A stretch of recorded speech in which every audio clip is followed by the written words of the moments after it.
It's 6:30. Good morning, I'm Ian Crouch with Hunter News. Torrential rain has lashed Newcastle overnight, with Merewether copping 53 millimetres in just 1 hour. Coastal areas from Swansea to Port Stephens were hit from 5 o'clock and received 2 hours of heavy rain, causing flash flooding, mainly in the Newcastle CBD, and leaving ovals underwater. The wild weather prevented the region's Westpac rescue helicopter from landing at the John Hunter Hospital, with a 13-year-old girl injured after a tractor accident at Alworth flown to Broadmeadow and then taken by road to hospital. Hunter councils will share in just over $1 billion in federal funding under the Roads to Recovery program.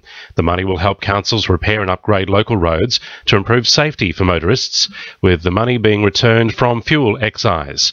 Paterson MP Bob Baldwin says each local government area in the region is receiving a cash boost. In my electorate of Paterson, an extra $7.2 million in additional funds to what the councils would normally get will be provided over the next 2 years, and that's just for my councils in Dungog, Great Lakes, Maitland and Port Stephens. Of course, money will be distributed to each and every local government area. Northbound traffic on the M1 Pacific motorway is down to one lane following a truck rollover. A semi-trailer carrying 30 tonnes of steel toppled over at about 2 o'clock this morning, around a kilometre south of the John Renshaw Drive roundabout. The driver was taken to Maitland Hospital with head injuries. Police hope to have all northbound lanes reopened shortly, but warn there'll be more traffic delays tonight from 8 p.m. as the load of steel is recovered. Singleton, Cessnock and Paterson are among the areas on the list to receive a new mobile tower. Telstra will build 429 new 3G, 4G towers nationally, including 9 across the Hunter. Telstra Countrywide Area General Manager Chris Cusack says it's an important step in removing mobile phone black spots in the region. As a result of our bid, there'll be 429 new towers built across Australia, including several in the Hunter. And in total, Telstra is going to be investing $165 million. But in addition to state government funding and the federal government program, will result in an investment of over $340 million.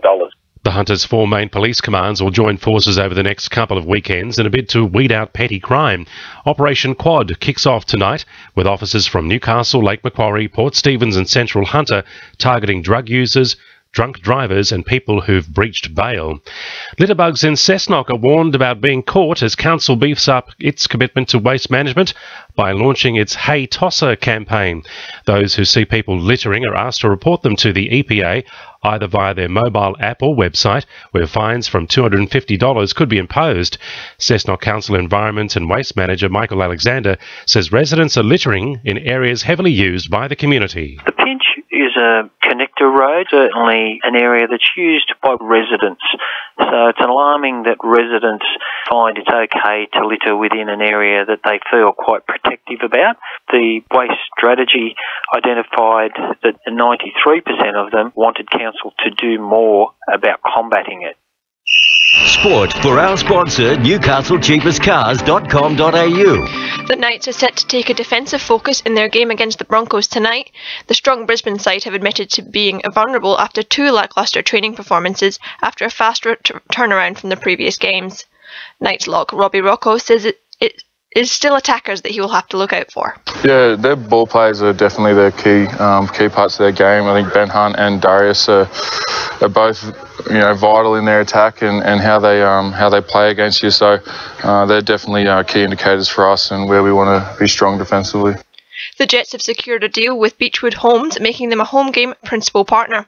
The 1-year deal is the second of its kind for the Jets. The first was in 2008 with bookmakers Centrebet. Separate negotiations are underway for the sponsorship of the Jets away strip. And Lake Macquarie have been forced to pull out of the Newcastle and Hunter Rugby Union Top League after failing to find a team of first grade standard. They will continue to play in the Premier 2 and Premier 3 tiers of the competition. That's Sport. I'm Iona McNabb. 2 NURFM News Time 26 to 7.